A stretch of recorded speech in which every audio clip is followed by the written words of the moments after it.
ಭಾರತೀಯ ಜನತಾ ಪಾರ್ಟಿ ನಮ್ಮ ಈ ಜನಾಕ್ರೋಶ ಯಾತ್ರೆ ಮೈಸೂರಿನಿಂದ ಪ್ರಾರಂಭ ಆಗಿ ಮೊದಲ ಹಂತದ ಜನಾಕ್ರೋಶ ಯಾತ್ರೆ ಮುಗಿಸಿಕೊಂಡು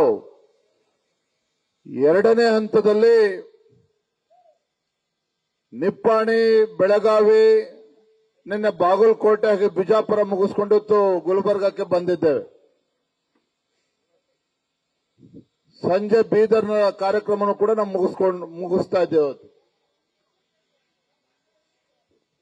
ಹಿರಿಯರಾಗಿರ್ತಕ್ಕಂಥ ಶ್ರೀರಾಮುಲು ಅವರು, ಚಲವಾದಿ ನಾರಾಯಣ ಸ್ವಾಮಿ ಅವರು, ಅದೇ ರೀತಿ ರವಿಕುಮಾರ್ ಅವರು ಎಲ್ಲಾ ವಿಚಾರಗಳನ್ನ ಪ್ರಸ್ತಾಪ ಮಾಡಿದ್ದಾರೆ. ಬಹಳ ಸಮಯವನ್ನ ತೆಗೆದುಕೊಳ್ಳದೇನೆ, ನಿಮ್ಮ ತಾಳ್ಮೆಯನ್ನ ಪರೀಕ್ಷೆ ಮಾಡದೇನೆ ಕೆಲವು ವಿಚಾರಗಳನ್ನು ಮಾತ್ರ ಈ ಸಂದರ್ಭದಲ್ಲಿ ಹೇಳ್ತೇನೆ. ಬಿಜೆಪಿಯ ಜನಾಕ್ರೋಶ ಯಾತ್ರೆ 3 ಕಾರಣಗಳಿಗೆ ನಾವು ಈ ಯಾತ್ರೆಯನ್ನ ಕೈಗೊಂಡಿದ್ದೇವೆ. ಚುನಾವಣೆ ಪೂರ್ವದಲ್ಲಿ ಕಾಂಗ್ರೆಸ್ ಪಕ್ಷ ಸಿದ್ದರಾಮಯ್ಯನವರ ಆದಿಯಾಗಿ ಕಾಂಗ್ರೆಸ್ ಪಕ್ಷದ ಎಲ್ಲ ಮುಖಂಡರುಗಳು ಅನೇಕ ಭರವಸೆಗಳನ್ನು ಕೊಟ್ಟಿದ್ರು. ಚುನಾವಣೆ ಪೂರ್ವದಲ್ಲಿ ಯಾವ ರೀತಿ ಭರವಸೆಗಳನ್ನ ಕೊಟ್ಟಿದ್ರು ಅಂತ ಹೇಳಿದ್ರೆ, ನಾವು ಅನ್ಕೊಂಡಿದ್ದು ಏನ್ ರಾಮರಾಜ್ಯನೇ ನಿರ್ಮಾಣ ಮಾಡ್ತಾರೆ, ಆ ರೀತಿ ಭರವಸೆಗಳನ್ನ ನೀಡಿದ್ರು. ಆದ್ರೆ ಚುನಾವಣೆ ಮುಗಿದು ಅಧಿಕಾರಕ್ಕೆ ಬಂದ ನಂತರದಲ್ಲಿ ಅದ್ಯಾಕೋ ಏನೋ ಸಿದ್ದರಾಮಯ್ಯನವರಿಗೆ ಮುಖ್ಯಮಂತ್ರಿ ಕುರ್ಚಿ ಕೂತ ಮೇಲೆ ಏನಾಗ್ತಾ ಇದೆ ನನಗಂತೂ ಅರ್ಥ ಆಗ್ತಾ ಇಲ್ಲ. ಸಿದ್ದರಾಮಯ್ಯನವರಿಗೆ ಮುಖ್ಯಮಂತ್ರಿಗಳ ಕುರ್ಚಿ ಮೇಲೆ ಕೂತ ಮೇಲೆ ಅವ್ರು ಏನೇನೋ ಭರವಸೆಗಳನ್ನ ನೀಡಿದ್ರು ಅವೆಲ್ಲವೂ ಕೂಡ ಸಂಪೂರ್ಣವಾಗಿ ಮರ್ತೋಗಿದೆ. ನಾವು ಲೋಕಸಭಾ ಚುನಾವಣೆ ಸಂದರ್ಭದಲ್ಲಿ ನಾವೇ ಆತಂಕ ಆಗಿದ್ವಿ. ಏನಪ್ಪ ಇಷ್ಟೊಂದು ಗ್ಯಾರಂಟಿಗಳ ಬಗ್ಗೆ ಚರ್ಚೆ ಆಗ್ತಾ ಇದೆ, ಪ್ರಚಾರ ಕೊಡ್ತಾ ಇದ್ದಾರೆ ಕಾಂಗ್ರೆಸ್ನವರು, ಹೇಗಪ್ಪ ಚುನಾವಣೆ ಎದುರಿಸೋದು ಅಂತೇಳಿ ನಾವು ಕೂಡ ಆತಂಕಕ್ಕೀಡಾಗಿದ್ದು ನಿಜ. ಅದು ನಮ್ಮ ಗ್ರಾಚಾರಕ್ಕೆ ಆ ಗ್ಯಾರಂಟಿಗಳು ಹಣ ಯಾವಾಗ ತಲುಪಿಸಿದ್ರು ಅಂತ ಹೇಳಿದ್ರೆ, ಇನ್ನೇನು ಮತದಾರರು ಬೂತಿಗೂ ವೋಟ್ ಹಾಕಬೇಕು, 2 ದಿನ 3 ದಿನ ಮುಂಚಿತವಾಗಿ ಗ್ಯಾರಂಟಿಗಳ ಹಣವನ್ನ ಪ್ರತಿಯೊಬ್ಬರ ಅಕೌಂಟ್ಗೆ ರಿಲೀಸ್ ಮಾಡತಕ್ಕಂತ ಕೆಲಸ ಕಾಂಗ್ರೆಸ್ನವರು ಮಾಡಿದ್ರು. ನಾವು ಒಂದ್ ಕಡೆ ಟೀಕೆನೂ ಕೂಡ ಮಾಡಂಗಿಲ್ಲ, ಒಪ್ಕೊಳ್ತೇನೆ ನಾನು. ಆದ್ರೆ ದುಃಖ ಆಗಿದ್ದು, ಎಲ್ಲ ಒಂದ್ ಕಡೆ ಕಾಂಗ್ರೆಸ್ನವರು, ರಾಜ್ಯದ ಮುಖ್ಯಮಂತ್ರಿಗಳು ಸಿದ್ದರಾಮಯ್ಯನವರು ಒಂದ್ ರೀತಿ ಭಿಕ್ಷೆ ರೀತಿ ನೋಡ್ತಾ ಇದ್ದಾರೆ, ರಾಜ್ಯದ ಜನರು ಭಿಕ್ಷುಕರ ರೀತಿ ನೋಡ್ತಾ ಇದ್ದಾರೆ. ಒಂದ್ ಕಡೆ ಹೇಳ್ತಾರೆ ಮಹಿಳೆಯರಿಗೆ ಸರ್ಕಾರಿ ಬಸ್ಗಳಲ್ಲಿ ಉಚಿತ ಪ್ರಯಾಣ, ಪುಕ್ಕಟ ಪ್ರಯಾಣ. ತಾವು ದೊಡ್ಡ ಸಂಖ್ಯೆಯಲ್ಲಿ ನಮ್ಮ ತಾಯಂದ್ರು ಕೂತಿದ್ದಾರೆ. ನಮ್ಮ ಅತ್ತೆ ಮಾಡೋರು ಶ್ರೀಮತಿನೂ ಕೂಡ ಮುಂದಿನ ಸಾಲಲ್ಲಿ ಬಿಸಿಲಲ್ಲಿ ಕೂತಿದ್ದಾರೆ, ಈಗ ಸ್ವಲ್ಪ ನೆರಳು ಬಂದಿದೆ.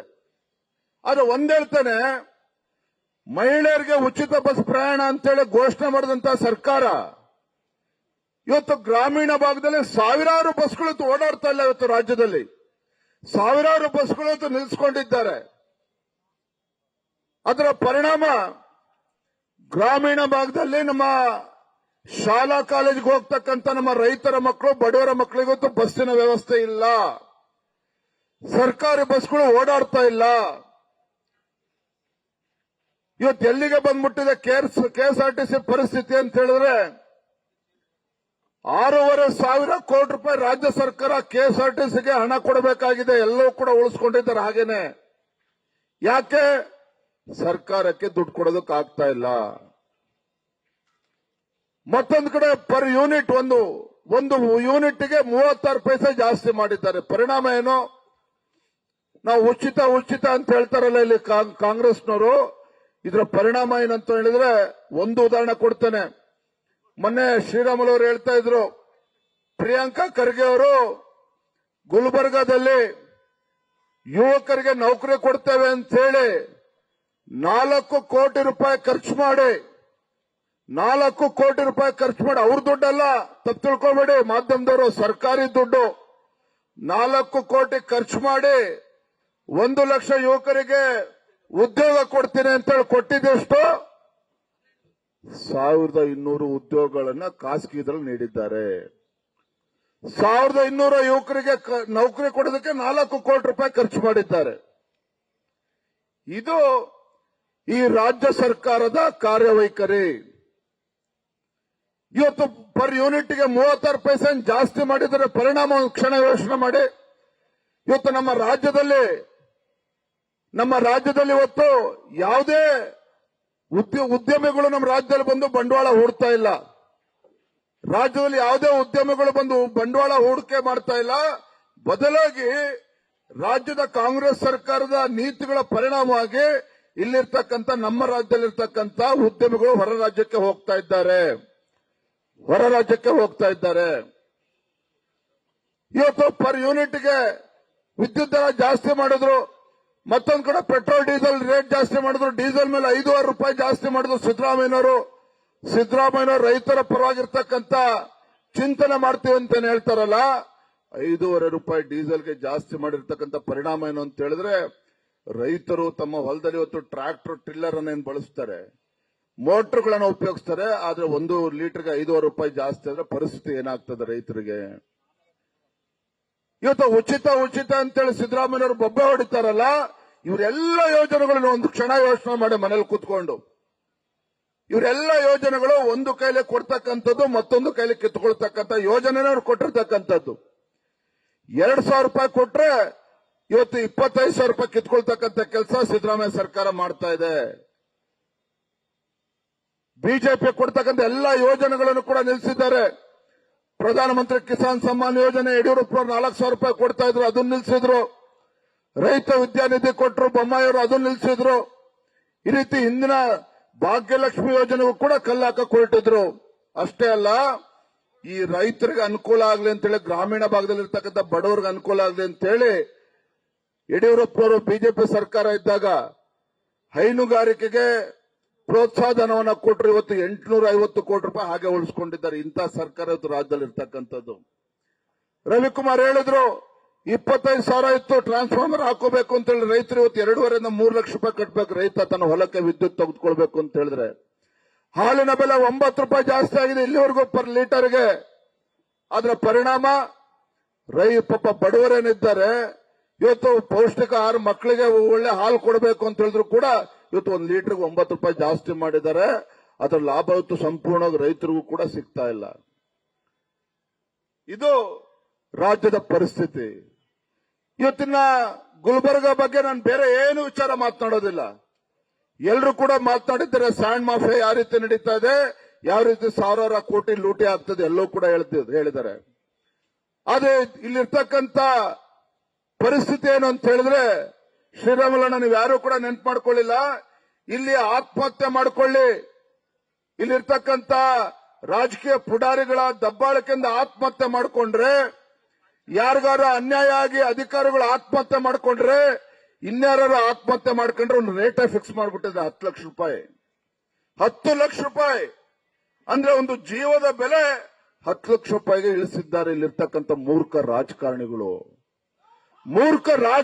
ಏನಿದ್ದಾರೆ, ಒಂದು ಜೀವಕ್ಕೆ 10 ಲಕ್ಷ ರೂಪಾಯಿ ಬೆಲೆ ಕಟ್ತಕ್ಕಂಥ ಕೆಲಸ ಮಾಡಿದ್ದಾರೆ. ಇಂಥ ನಿಚ್ಚ ರಾಜಕಾರಣಿಗಳು, ಇಂಥ ನೀಚಕೆಟ್ಟಂತ ರಾಜಕಾರಣಿಗಳು ಈ ಭಾಗದ ರಾಜಕಾರಣ ಮಾಡಬೇಕು. ಒಂದು ಕ್ಷಣ ತಾವು ಯೋಚನೆ ಮಾಡಬೇಕು. ಸಚಿನ್ ಪಾಂಚಾಳ್ ಪರಿಸ್ಥಿತಿ ಏನಾಯ್ತು ಅಂದ್ರೆ, ಎಲ್ಲೋ ಒಂದ್ ಕಡೆ ಕಲ್ಯಾಣ ಕರ್ನಾಟಕದ ಸಮಗ್ರ ಅಭಿವೃದ್ಧಿ ಮಾಡ್ತೇವೆ ಅಂತ ಹೇಳಿ ಮೊನ್ನೆ ಫುಲ್ ಪೇಜ್ ಅಡ್ವರ್ಟೈಸ್ಮೆಂಟ್, ನಾನೇನೋ 5,000 ಕೋಟಿನೋ 10,000 ಕೋಟಿನೋ ಕೊಟ್ಟಾರೆ ಅಂದ್ರೆ ನಾಚಿಕೆ ಆಗ್ಬೇಕಿತ್ತು ಕಾಂಗ್ರೆಸ್ ಸರ್ಕಾರಕ್ಕೆ. 250 ಕೋಟಿ ರೂಪಾಯಿ ಕೊಟ್ಟು ಫುಲ್ ಪೇಜ್ ಅಡ್ವರ್ಟೈಸ್ಮೆಂಟ್. ಅದು ಫುಲ್ ಪೇಜ್ ಅಡ್ವರ್ಟೈಸ್ಮೆಂಟ್. ಇವತ್ತು ಹಿಂದೆ ಯಡಿಯೂರಪ್ಪನವರು ಬಿಜೆಪಿ ಸರ್ಕಾರ ಇದ್ದಾಗ ಗುಲ್ಬರ್ಗ ಈ ಭಾಗದ ಅಭಿವೃದ್ಧಿಗೆ ಕೊಟ್ಟಿರ್ತಕ್ಕಂಥ ಹಣ ಎಷ್ಟು ಸಾವಿರ ಕೋಟಿ ಕೊಟ್ಟಿದ್ದಾರೆ. ಇವತ್ತು ಸಿದ್ದರಾಮಯ್ಯ ಸರ್ಕಾರ ಬಂದ್ಮೇಲೆ 2,000 ಕೋಟಿ ಕೊಟ್ಟಿದ್ದಾರೆ. ಬಹಿರಂಗಕ್ಕೆ ಚರ್ಚೆ ಬರಲಿ ನೋಡೋಣ, ಮುಖ್ಯಮಂತ್ರಿಗಳಾಗ್ಲಿ ಪ್ರಿಯಾಂಕಾ ಖರ್ಗೆ ಅವರಾಗ್ಲಿ. ಇವ್ರಿಗೆ ಯಾರಿಗೂ ಕೂಡ ತಾಕತ್ತಿಲ್ಲ. ಬಾಬಾ ಸಾಹೇಬ್ ಅಂಬೇಡ್ಕರ್ ಅವರ ಹೆಸರು ಹೇಳಿಕೊಂಡು ಇವತ್ತು ದಲಿತರ ವೋಟ್ ಬ್ಯಾಂಕ್ ಆಗಿ ಮಾಡ್ಕೊಂಡು ಇವತ್ತು ದುರುಪಯೋಗ ಮಾಡ್ಕೊಳ್ತಿದ್ದಾರೆ ವಿನಃ ಇವರಿಂದ ಯಾವುದೇ ರೀತಿ ಅಭಿವೃದ್ಧಿ ಕೆಲಸ ಕಾರ್ಯಗಳು ಮಾಡೋದಕ್ಕೆ ಸಾಧ್ಯ ಇಲ್ಲ. ನಾನು ವೇದಿಕೆ ಮೂಲಕ ಸವಾಲನ್ನು ಹಾಕ್ತೇನೆ ಪ್ರಿಯಾಂಕಾ ಖರ್ಗೆ ಅವರಿಗೆ. ಎಲ್ಲೋಗಿತ್ತು ನಿಮ್ಮ ದಲಿತ ಪರವಾಗಿರ್ತಕ್ಕಂಥ ಕಾಳಜಿ? ಯಾವ ಬೆಂಗಳೂರು ಮಹಾನಗರದಲ್ಲಿ ಹಿಂದಿನ ನಿಮ್ಮ ಸರ್ಕಾರ ಇದ್ದಾಗ ಒಬ್ಬ ದಲಿತ ಶಾಸಕ ಅಖಂಡ ಶ್ರೀನಿವಾಸ ಮೂರ್ತಿ ಅವರ ಮನೆಗೆ ದೇಶದ್ರೋಹಿಗಳು ನುಗ್ಗಿ ಬೆಂಕಿ ಹಚ್ಚಿದ್ರಲ್ಲ, ಯಾವಾಗ ಎಲ್ಲೋಗಿತ್ತು ನಿಮ್ಮ ದಲಿತ ಪರವಾಗಿರ್ತಕ್ಕಂಥ ಕಾಳಜಿ? ಎಲ್ಲೋಗಿತ್ತು ನಿಮ್ಮ ದಲಿತ ಪರವಾಗಿರ್ತಕ್ಕಂಥ ಕಾಳಜಿ? ಇಲ್ಲಿರ್ತಕ್ಕಂಥ ಒಬ್ಬ ದಲಿತ ಅಧಿಕಾರಿಗಳು ಆತ್ಮಹತ್ಯೆ ಮಾಡಿಕೊಂಡ್ರಲ್ಲ, ಎಲ್ಲೋಗಿತ್ತು ನಿಮ್ಮ ದಲಿತ ಪರವಾಗಿರ್ತಕ್ಕಂಥ ಕಾಳಜಿ? ಕೇವಲ ಮೊಸಳೆ ಕಣ್ಣೀರನ್ನು ಸುರಿಸ್ತಕ್ಕಂಥ ಕೆಲಸ ಮಾಡ್ತಾರಲ್ಲ ಈ ಭಾಗದವರು. ಇವತ್ತು ಪ್ರಿಯಾಂಕಾ ಖರ್ಗೆ ಅವರಾಗ್ಲಿ, ಇಲ್ಲಿರ್ತಕ್ಕಂಥ ರಾಜಕಾರಣಿಗಳಾಗ್ಲಿ ಯಾರಿಗೂ ಕೂಡ ಇವತ್ತು ಎದೆಗಾರಿಕೆ ಎಲ್ಲ ಬರ ಇಲ್ಲಿ ಕೂತ್ಕೊಂಡು ತಮಾಷೆ ನೋಡ್ತಾ ಇದ್ದಾರೆ ಅಷ್ಟೇನೆ. ನನ್ನ ಸಿದ್ದರಾಮಯ್ಯ ಒಂದು ಮಾತನ್ನು ಹೇಳಿದ್ದಾರೆ, ಅವರ ಅಧಿಕಾರದ ಅವಧಿಯಲ್ಲಿ ಹೊಸ ಅನುಭವ ಮಂಟಪವನ್ನು ನಿರ್ಮಾಣ ಮಾಡ್ತೇನೆ ಅಂತೇಳಿ ನಮ್ಮ ಮುಖ್ಯಮಂತ್ರಿಗಳು, ರಾಜ್ಯದ ಮುಖ್ಯಮಂತ್ರಿಗಳು ಹೇಳಿದ್ದಾರೆ. ಬಹುಶಃ ಕರ್ನಾಟಕ ರಾಜ್ಯದಲ್ಲಿ ಆ ಮುಖ್ಯಮಂತ್ರಿ ಸ್ಥಾನದ ಗೌರವನ ಕಳೆದಿರ್ತಕ್ಕಂಥ ಮುಖ್ಯಮಂತ್ರಿಗಳು ಯಾರು ಇದ್ರೆ ಸಿದ್ದರಾಮಯ್ಯನವರು. ಇವತ್ತು ಅನುಭವ ಮಂಟಪದ ಬಗ್ಗೆ ಮಾತನಾಡ್ತಕ್ಕಂಥ ಯಾವುದೇ ಯೋಗ್ಯತೆಯನ್ನು ರಾಜ್ಯದ ಮುಖ್ಯಮಂತ್ರಿಗಳು ಉಳಿಸಿಕೊಂಡಿಲ್ಲ. 12ನೇ ಶತಮಾನದ ಅಣ್ಣ ಬಸವಣ್ಣನವರು ಸಮಾಜದ ನಿರ್ಮಾಣದ ಕನಸನ್ನ ಕಂಡಿದ್ರು. ಸಮಾಜದ ನಿರ್ಮಾಣವನ್ನ ಕನಸನ್ನ ಕಂಡಿದ್ರು. ನೀವೇನ್ ಮಾಡಿದ್ರಿ ಸಿದ್ದರಾಮಯ್ಯನವರೇ? ರಾಜ್ಯದಲ್ಲಿ ಮತ್ತೆ ಕಾಂಗ್ರೆಸ್ ಪಕ್ಷ ಅಧಿಕಾರಕ್ಕೆ ಬರೋದಕ್ಕೆ ಸಾಧ್ಯ ಇಲ್ಲ, ತಾವು ಮುಖ್ಯಮಂತ್ರಿಗಳಾಗಿ ಮುಂದುವರೋದಕ್ಕೆ ಸಾಧ್ಯ ಇಲ್ಲ ಅಂತೇಳಿ ಮನವರಿಕೆ ಆದಾಗ ವೀರಶೈವ ಲಿಂಗಾಯತ ಪ್ರತ್ಯೇಕ ಧರ್ಮ ಅಂತೇಳಿ ಬೆಂಕಿ ಎತ್ತಕ್ಕಂಥ ಕೆಲಸ ಮಾಡ್ಲಿಲ್ವಾ ಸಿದ್ದರಾಮಯ್ಯನವರೇ? ವೀರಶೈವ ಲಿಂಗಾಯತ ಪ್ರತ್ಯೇಕ ಧರ್ಮ ಅಂತೇಳಿ ಬೆಂಕಿ ಎತ್ತಕ್ಕಂಥ ಕೆಲಸ ಮಾಡ್ಲಿಲ್ವಾ ನೀವು? ಪರಿಣಾಮ ಏನಾಯ್ತು? ರಾಜ್ಯದಲ್ಲಿ ಕಾಂಗ್ರೆಸ್ ಸರ್ಕಾರ ಅಧಿಕಾರದಿಂದ ಕಳ್ಕೊಳ್ತು. ಇವತ್ತೇನ್ ಮಾಡಕ್ ಹೊರಟಿದ್ದಾರೆ? ಇನ್ನೇನು ಇವ್ರ ಅಧಿಕಾರ ಅವಧಿ ಪೂರ್ಣ ಆಗ್ತಿದೆ ಅಂತ ಹೇಳಿ ಅಧಿಕಾರ ಯಾವನಿಗೆ ಬಿಟ್ಕೊಡ್ತಾರೋ, ಯಾರಿಗೆ ಬಿಟ್ಕೊಡ್ತಾರೋ, ಯಾವ ಬಿಟ್ಕೊಡ್ತಾರೋ ನಮಗೆ ಸಂಬಂಧ ಇಲ್ಲ, ಆದ್ರೆ ಅಧಿಕಾರ ಬಿಟ್ಕೊಡ್ತಕ್ಕಂಥ ದಿನಗಳು ಹತ್ರ ಬಂದಿದೆ ಅಂತ ಹೇಳಿ ಇವತ್ತು ಜಾತಿ ಜನಗಣತಿ ಅಂತೇಳಿ ಎಲ್ಲಾ ಸಮುದಾಯಗಳ ಮಧ್ಯೆ ಬೆಂಕಿ ಹಚ್ಚಕ್ಕೆ ಹೊರಟಿದ್ದೀರಿ. ಮುಸಲ್ಮಾನರ ಓಲೈಕೆ ರಾಜಕಾರಣ ಮಾಡೋದಕ್ಕೋಗಿ ಹಿಂದೂಗಳಿಗೆ ಅಪಮಾನ ಮಾಡ್ತಕ್ಕಂಥ ಕೆಲಸ ಮಾಡ್ತಾ ಇದ್ದೀರಿ. ಇವತ್ತು ನಿಮ್ಮ ಸರ್ಕಾರ, ಕಾಂಗ್ರೆಸ್ ಸರ್ಕಾರ ಬಂದ್ಮೇಲೆ, ಸಿದ್ದರಾಮಯ್ಯನವರು ಮುಖ್ಯಮಂತ್ರಿಗಳಾದ್ಮೇಲೆ ಅತಿ ಹೆಚ್ಚು ಲವ್ ಜಿಹಾದ್ ಪ್ರಕರಣಗಳು ಇವತ್ತು ನಮ್ಮ ರಾಜ್ಯದಲ್ಲಿ ನಡೀತಾ ಇದೆ. ಗೋಹತ್ಯೆ ಪ್ರಕರಣಗಳು ನಡೀತಾ ಇದೆ. ಇಷ್ಟಾದ್ರೂ ಸಹ ಇವತ್ತು ಮುಸಲ್ಮಾನರ ಹೆಣ್ಮಕ್ಳಿಗೆ ಆತ್ಮರಕ್ಷಣೆಗೋಸ್ಕರ ಬಜೆಟ್ ಅಲ್ಲಿ ಹಣವನ್ನ ನೀಡುತ್ತಾರೆ ಸಿದ್ದರಾಮಯ್ಯನವರು. ಇವತ್ತು ಲವ್ ಜಿಹಾದಿಗೆ ಇವತ್ತು ಪ್ರಾಣ ಕಳ್ಕೊಳ್ತಿರ್ತಕ್ಕಂಥ, ಜೀವನ ಹಾಳು ಮಾಡ್ಕೊಳ್ತಾ ಇರ್ತಕ್ಕಂಥದ್ದು ಹಿಂದೂ ಹೆಣ್ಮಕ್ಳು ಸಿದ್ದರಾಮಯ್ಯನವರೇ, ಮುಸಲ್ಮಾನರ ಹೆಣ್ಮಕ್ಳಲ್ಲ. ಇಂಥ ಕನಿಷ್ಠ ವಿಚಾರಗಳು ಕೂಡ ರಾಜ್ಯದ ಮುಖ್ಯಮಂತ್ರಿಗೆ ಅರ್ಥ ಆಗ್ತಾ ಇಲ್ವಲ್ಲ ಅಂತ ಹೇಳಿದ್ರೆ, ಇಂಥ ಲಜ್ಜೆಗೆಟ್ಟ ಮುಖ್ಯಮಂತ್ರಿಯನ್ನ ಪಡೆದಿರ್ತಕ್ಕಂಥ ನಾವೇ ದುರ್ದೈವರು. ಇವತ್ತು ರಾಜ್ಯದ ಜನ ನಾವೇ ದುರ್ದೈವರು. ಇವತ್ತು ಇವರೇನೋ ಬರ್ತಾರೆ, ಬೆಂಕಿ ಎತ್ತಾರೆ, ಹೋಗ್ತಾರೆ.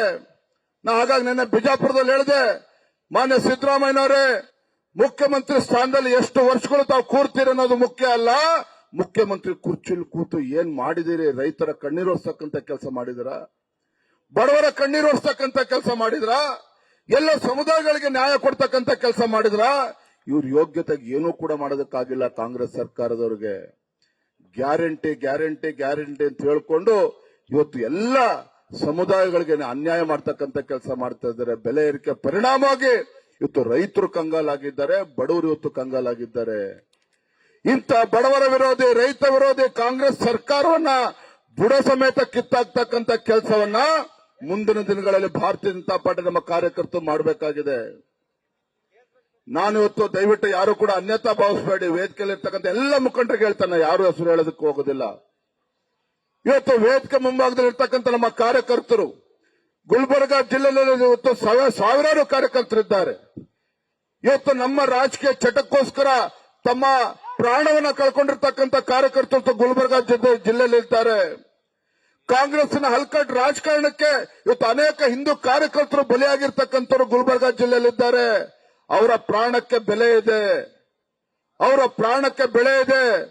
ನಮ್ಮ ಭಾರತೀಯ ಜನತಾ ಪಾರ್ಟಿಯ ಕಾರ್ಯಕರ್ತರ ಜೊತೆಯಲ್ಲಿ ನಮ್ಮ ಹಿಂದೂ ಕಾರ್ಯಕರ್ತರ ಜೀವನ ಜೊತೆ ಚೆಲ್ಲಾಟ ಆಡ್ತಕ್ಕಂಥ ಕೆಲಸ ವೇದಿಕೆ ಮೇಲೆ ಇರ್ತಕ್ಕಂಥ ಯಾವುದೇ ನಮ್ಮ ಪಕ್ಷದ ಮುಖಂಡರು ಮಾಡಬಾರದು, ಯಾರು ಕೂಡ ಮಾಡಬಾರದು. ಬಹಳ ನೋವಿನಿಂದ ಮಾತನ್ನ ಹೇಳ್ತಾ ಇದ್ದೇನೆ. ಇವತ್ತು ಭಾರತೀಯ ಜನತಾ ಪಾರ್ಟಿ ಕರ್ನಾಟಕ ರಾಜ್ಯದಲ್ಲಿ ಇಷ್ಟು ಭದ್ರ ಬುನಾದಿ ಸಿಕ್ಕಿದೆ ಅಂತ ಹೇಳಿದ್ರೆ ನಮ್ಮ ಕರ್ನಾಟಕ ರಾಜ್ಯದಲ್ಲಿರ್ತಕ್ಕಂಥ ಲಕ್ಷಾಂತರ ಕಾರ್ಯಕರ್ತರು ತಮ್ಮ ಪ್ರಾಣದ ಹಂಗನ್ನು ಕೂಡ ಲೆಕ್ಕಿಸದೆ ತನು ಮನ ಧನ ಎಲ್ಲವನ್ನು ಕೂಡ ಅರ್ಪಿಸಿ ಇವತ್ತು ಭಾರತೀಯ ಜನತಾ ಪಾರ್ಟಿಗೆ ಭದ್ರ ಬುನಾದಿಯನ್ನು ಆಗ್ತಕ್ಕಂಥ ಕೆಲಸ ಮಾಡಿದ್ದಾರೆ. ಅಂತ ದೇವದುರ್ಗವಾಗಿರ್ತಕ್ಕಂಥ ಕಾರ್ಯಕರ್ತರಿಗೆ ಅಪಮಾನ ಆಗದ ರೀತಿಯಲ್ಲಿ ನಾವಿತ್ತು ಒಗ್ಗಟ್ಟಾಗಿ ಒಂದಾಗಿ ಇವತ್ತು ಪಕ್ಷ ಸಂಘಟನೆ ಮಾಡಬೇಕಾಗಿದೆ. ಗುಲ್ಬರ್ಗ ಜಿಲ್ಲೆಯಲ್ಲಿ ವಿಶೇಷವಾಗಿ ಇವತ್ತು ಅಧಿಕಾರ ಬಂದಾಗ ಕಾರ್ಯಕರ್ತರು ಮರಿತೇವೆ. ನಾನು ಯಾಕೆ ಬಹಿರಂಗವಾಗಿ ಹೇಳ್ತಾ ಇದ್ದೇನೆ ಅಂತ ಹೇಳಿದ್ರೆ, ಪತ್ರಿಕಾ ಹಾಗೂ ಮಾಧ್ಯಮದ ಸ್ನೇಹಿತರು ನಂಗೆ ಪ್ರಶ್ನೆ ಮಾಡಿದ್ರು, ನೀವು ಬಂದಾಗ ಪಕ್ಷಕ್ಕೆ ಜೀವ ಬರ್ತದೆ, ನೀವು ಹೋದ್ಮೇಲೆ ಮತ್ತೆ ಪಕ್ಷದ ಮುಖಂಡರು ಸತ್ತು ಹೋಗ್ತಾರೆ ಅಂತ ಹೇಳಿ. ಹಾಗಾಗಿ ಎಲ್ಲರೂ ಕೂಡ ಕೈ ಜೋಡಿಸಿ ಪ್ರಾರ್ಥನೆ ಮಾಡ್ತಾನೆ. ಜಿಲ್ಲೆಯ ಅಧ್ಯಕ್ಷರಾಗಿ ಎಲ್ಲರೂ ಕೂಡ ವಿನಂತಿ ಮಾಡ್ತಾನೆ, ಆಗ್ರಹವನ್ನು ಕೂಡ ಮಾಡ್ತಾನೆ.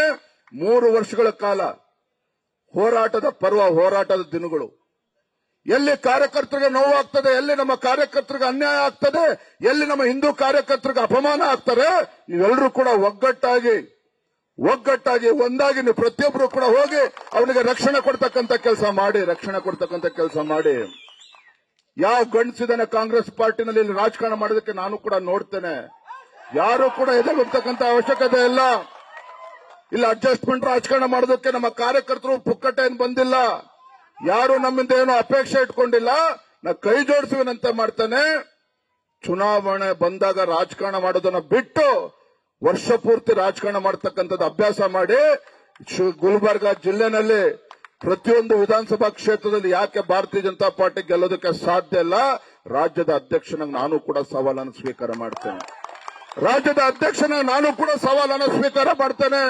ಯಾವನೇ ಬರಲಿ ಅವನ ಶಕ್ತಿಯನ್ನು ಮೆಟ್ಟಿಲ್ತಕ್ಕಂಥ ಶಕ್ತಿ ಭಾರತೀಯ ಜನತಾ ಪಾರ್ಟಿಯ ಪ್ರತಿಯೊಬ್ಬ ಕಾರ್ಯಕರ್ತನಿಗೂ ಇದೆ. ನೀವು ದಯವಿಟ್ಟು ಎಲ್ಲರೂ ಕೂಡ ಒಗ್ಗಟ್ಟಾಗಿ ಎಲ್ಲ ಸೇರಿ ಪಕ್ಷ ಸಂಘಟನೆ ಮಾಡೋಣ ಅಂತ ಮಾತನ್ನ ಹೇಳ್ತಾ ತುಂಬಾ ಸಂತೋಷ ಆಗಿದೆ. ಯಾಕೆ ನಮ್ಮ ಕಾರ್ಯಕರ್ತರ ಪ್ರೀತಿ ವಿಶ್ವಾಸಕ್ಕೆ ಬೆಲೆ ಕಟ್ಟೋದಕ್ಕೆ ಸಾಧ್ಯ ಇಲ್ಲ.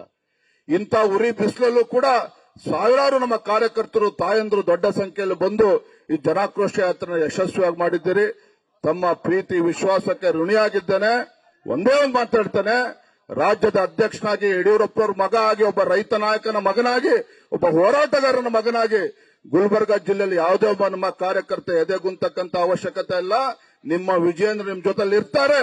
ನಮ್ಮ ಪಕ್ಷದ ಎಲ್ಲ ಮುಖಂಡರು ಒಗ್ಗಟ್ಟಾಗಿ ನಿಮ್ ಜೊತೆಲಿ ಇರ್ತೇವೆ ಅನ್ನೋ ಮಾತನ್ನು ಹೇಳ್ತಾ ನಿಮ್ಮೆಲ್ಲರೂ ಕೂಡ ಒಂದು ಮಾತನ್ನು ಮುಗಿಸ್ತೇನೆ. ಬಲೋ ಭಾರತ್ ಮಾತಾ ಕಿ. ನ್ಯೂಸ್ ಫಸ್ಟ್, ನಿರ್ಭೀತಿಯಿಂದ ನಿಮ್ಮ ಪರವಾಗಿ.